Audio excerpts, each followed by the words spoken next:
Секогаш се обидувам во овие термини во денот да ви представам, да ви портретирам човек или професија која што не е баш вообичаена и ако добро памтите, минатиот понеделник на гости ни беше еден пожарникар, пред тоа на гости ни беше еден готвач. Денеска на гости имаме падобранец. Не може да се каже дека е тоа професија, меѓутоа и како хоби е многу захтевно. Го молам Јане Стефанов да дојде, бидејќи Јане е со целата своја опрема, меѓу другото мислам дека тој падобрана, кога отвориме, Јане ќе фати негдека до студиото кај што седи Елена. Колку метри е долг падобранов? Не, ова е малечок падобран. Овие се од тие падобрани што се скокаат и брзо паѓаат доле. Има тие долгите падобрани што се округли, кои веќе ги заборавивме и ги оставивме на историјата. Тие се многу долги. Има, да речеме, првиот падобран со кој јас скокнав беше 92 метри квадратни. Тоа е еден многу пристоен стан за да може да се живење. покрие. Да. Добра, ама претпоставам дека и со овие безбедно се слетува. Да. Ти беше минатата недела во фокусот на јавноста, особено на социјалните мрежи, па и на традиционалните медиуми, бидејќи се случи една невообичаена работа. Твојата мајка на својот 70-ти роден ден реши да заедно со тебе, односно да рипне прв пат во својот живот од авион со падобран. Па не би рекол дека јас бев во фокусот, беше мојата мајка во Така фокусот. Таа изрази желба за 70-тиот роден ден да направи тандем скок и јас морав тоа да ја го направам. Морам да и се одолжам за сета поддршка што ми ја дала овие години во животот и тоа што кога сум имал 16 години дозволила да скокнам од авион, нели? Мислам дека додека разговараме на екранот одат снимки од тој скок и од подготовките за сето тоа, беше ли возбудена мајка ти? Па беше прилично, да речам, смирена. Тоа ме изненади, ме не очекував. Многу пати сум гледал луѓе што скокаат тандем. Она беше прилично смирена во тоа што го прави. Знаеше што сака, знаеше што да очекува. И што ми изненади, претходно ми кажа дека и на YouTube гледала видеа, значи се подготвувала за тоа. Да. Ајде прашам обратно, беше ли ти возбуден? Јас бев многу возбуден. Мене ми беше прилично, да речам, необично, затоа што во авионот има мојата мајка и кога го направивме скокот, буквално како мене нешто да ми олесна, а не изе. Се заврши безбедно, кај слетавте во дворот на куќата своја или? Не, слетавме на аеродром, се беше окей, мајката беше среќна, даде одлични изјави. За жал не сака да доаѓа на телевизија. Да, се обидовме да ја поканеме и неја и така, ама ќе беше премногу, претпоставувам. Ќе се обидуваме повторно. Па, слушај, Јане, знаеш како е, телевизиските студија се поопасно место за занимавање со професија, отколку скокање со падобран. Сложам. И потешко е, јас ќе ви кажам, прилично тешко е дека на крајна линија од авион која ќе рипнеш, тоа ти е тоа, или ќе се отвори падобранот, или нема да се отвори. Овдека никоја ще се знае што е следното. Јане, колку години си падобранец? Па од 16-та година, значи 26 години. Ги броите ли скоковите? Ги броиме скоковите, имаме книжка во која ги упишуваме скоковите, тоа е нормално, затоа што сме обврзани со законот тоа да го правиме. И меѓутоа бројката не е мерило ни на знаењето, не е мерило ни на успехот што си го постигнал. Успехот е преку надпреварите што ги правиме и успехот преку тежината на скоковите што ги правиме. Например, сега во последно тежината на скок. Еве во тоа значи дека ја како потежок од тебе кој би риптал од авион, веројатно би имал потежок скок. Да, ќе има поголема енергија, пошто маса пута за брзање е чиста енергија. Значи тежината на како да го изведеш скокот. Еве во последно време е скокот што го направивме пред ЕУ инфоцентарот. Значи слетување на раскрсница меѓу зградите на јак ветер со 5-метарско знаме позади е предизвик за некој што има 2000 скокови како мене. Обичен скок на аеродром не ми е предизвик, меѓутоа таков скок е прилично голем предизвик. Што треба човек да има како задолжително во смисла на квалификации, години, здравствена состојба за да може да стане падобранец? Има ли годиште после кое тоа веќе е невозможно да се прави? Нема, има вакво само поминување на лекарски преглед во воздухопловна медицина.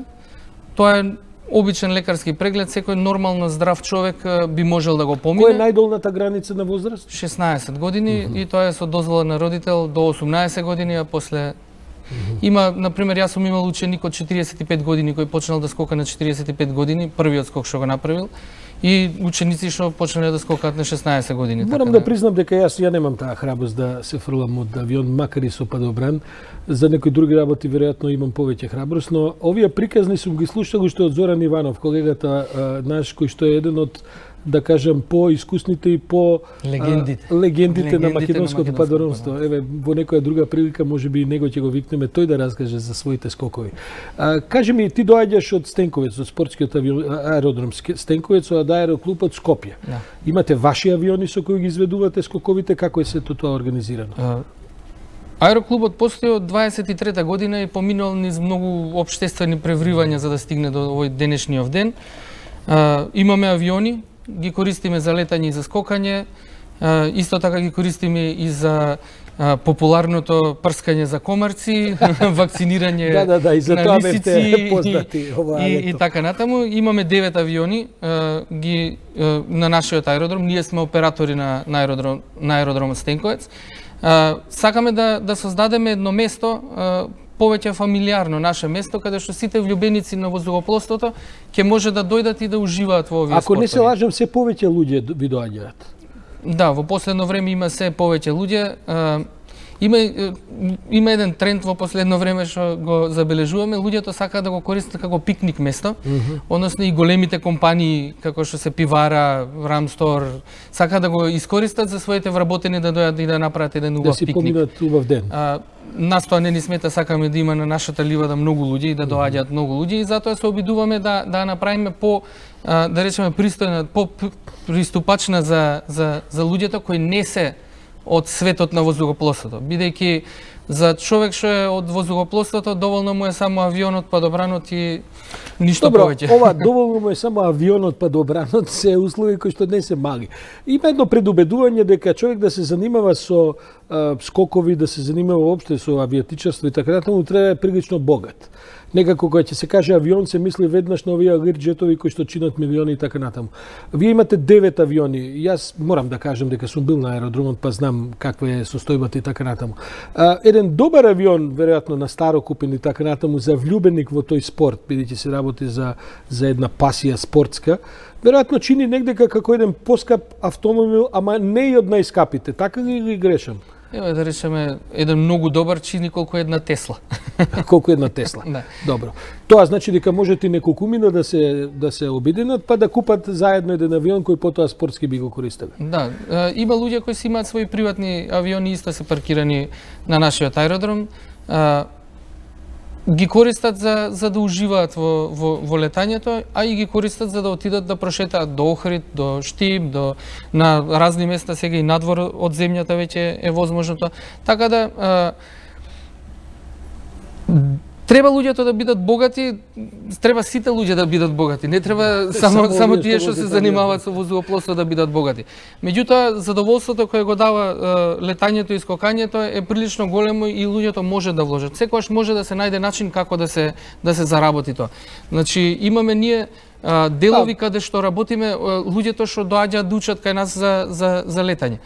Значи, тие почнуваат, навистина плаќаат, 8.500 евра за почетната обука за летање е голем буџет. Со каква дозвола се стекнуваат? Тоа е PPL, основна приватна pilot license. Меѓутоа, ние после ги користиме за да набијат сати, да не мора да плаќаат, тие летаат за нас, дали фрлаат падобранци, дали фрлаат летки, идат во акции, идат во акции на вакцинирање на лисици, за да може да набијат доволно многу сати за да понатаму продолжат да полагаат до таа професионална дозвола. Така да секогаш има начин, и во клубов секогаш сме отворени за луѓето што сакаат да летаат, на вистински сакаат да летаат. Обучувате само летачи или обучувате и механичари, обучувате и друг персонал? Имаме и тоа е on-job тренинг се вика, додека трае као стажирање за механичари, исто така имаме за падобранци, за едриличари и сега во моментот сме во процес на отварање на школа за летање со параглайдери и за летање на дронови. Има ли интерес за сето тоа? Има, затоа и ги отвараме, нели? Одлично. Тоа што доаѓаат се повеќе луѓе нас ни покажува дека има се поголем интерес за сето тоа. Сакав нешто да кажам во однос на тоа, луѓето мислат дека сето ова е мистично, дека тоа не е возможно во Македонија да се случи, дека не може да се скока во Македонија, дека не може да се лета во Македонија и некако си прават бариери кои најверојатно се наметнати од некое минато време, кога на пример во мојата генерација, во мојата генерација биле 75 луѓе кои почнале да учат за да бидат падобранци, само 20 скокнале таа година. Значи кога правиш таква селекција, тогаш падобранецот мора да биде здрав, прав и така. Меѓутоа сега кога веќе си го плаќаш своето задоволство, сепак треба да ги имаш оние минимум здравствени услови кои ти се потребни за да го направиш скокот. Дека и опремата е многу подобрена, па сето тоа е многу подобрена. Јане, спомна дека вашиот клуб, со тоа ќе мора и да завршиме, вашиот клуб постои од 1923 година. За некоја година ви се бележи 100 годишнина од клубот. Мислам дека и авиатичарството во Македонија отприлike тука некаде. Кога го одбележуваме 100 години? Токму тогаш. 100 години го обележуваме во 2023 со почетокот на нашиот клуб е всушност и македонската авиација почнала. Иако сега малци историчарите може ќе се натегаат затоа што за разлика од некој месец е или е клубот Скопје или е клубот во Струмица. Кој први почнале точно не знаеме, меѓутоа во таа година почнал и аероклубот Скопје и аероклубот Струмица. Јас знам дека се обидувате да направите и некаков мал музеј на македонското авиатичарство. Сигурен сум дека ви фалат спонзори и сигурен сум дека ако успееме да допреме до некој кој што можеби сака да помогне таква активност, ќе биде оваа емисија ќе биде успешна. Кога има конкретни чекори во таа смисла? Да, ние имаме визија за таа 23-та година, како сакаме да изгледа прославата на 100 години македонска авиација. Затоа што тоа е голем успех за земја на Балканот, да имаме толку богата историја во зrakoplovството. И сакаме преку градење на одреден музеј, кој нема да биде класичен музеј како што да гледаш стари авиони, стари падобрани и стари работи, него да биде малце проактивен музеот, каде што интерактивен, каде што на луѓето ќе им покажат дека физиката не е апстрактна наука. Например, ќе може да седнат и бернулите равенки на себе да ги осетат. Значи тоа ќе биде се со холограми, планираме да биде со холограми, со различни направи кои ќе може да направат луѓето да почувствуваат како е тоа да се лета, како е тоа да се скока.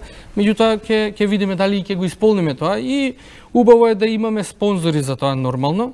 Убаво е да дојдат луѓе што ќе платат за тоа, ама патот е долг и ќе мислам дека ќе успееме. Добре, јас се надевам дека за 3-4 години кога ќе го отварате тој музеј, кога ќе одбележувате 100 годишниот македонското авиатичарство, дека ќе се видиме повторно и ќе отделиме повеќе простор.